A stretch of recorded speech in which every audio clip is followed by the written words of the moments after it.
working with Covert Action, they have so much knowledge, so much depth when it comes to the CIA. And it really appears working with this organization, I'm just learning so much constantly. And it appears that the CIA seems to be the most dangerous organization in America.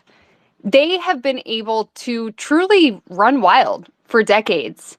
And so, before we get into this larger conversation here, what is the takeaway for the American people? What important bit of information should America know about the CIA?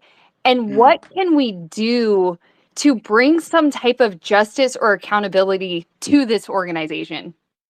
That's a good question, and it's not one that is frequently asked of me.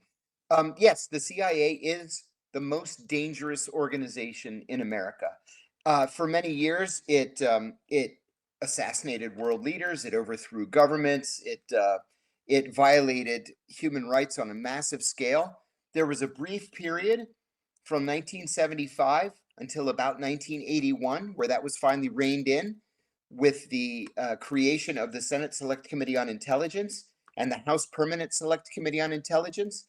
It started to wear away when Ronald Reagan became president in January of 1981. And then post 9/11, we went right back to the bad old days.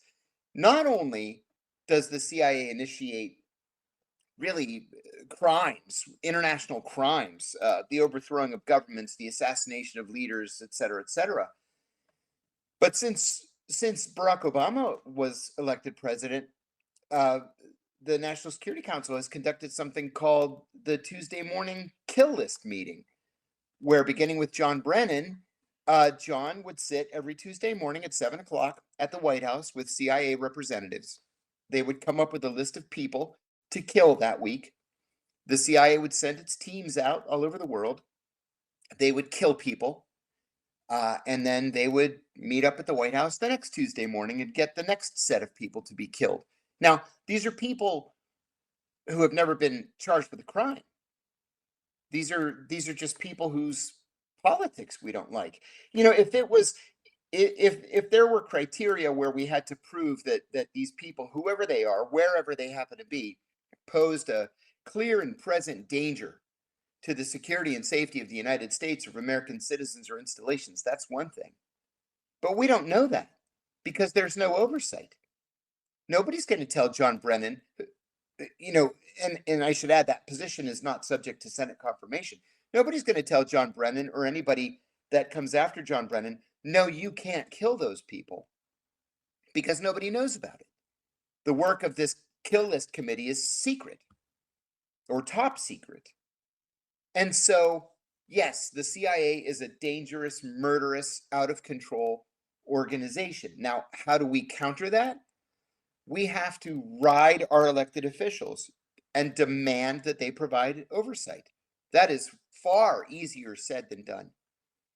I mean, even the Democrats essentially just pay lip service to the CIA. There's maybe one Democrat, Ron Wyden, the senator from Oregon, who tries to put the brakes on things, but he acts alone. There are no Democrats at all in the House of Representatives willing to take on the CIA. And so the CIA just does anything it wants and then tells the oversight committees afterward what it's done. You know, they used to tell us all the time, it's always better to ask forgiveness than to ask permission.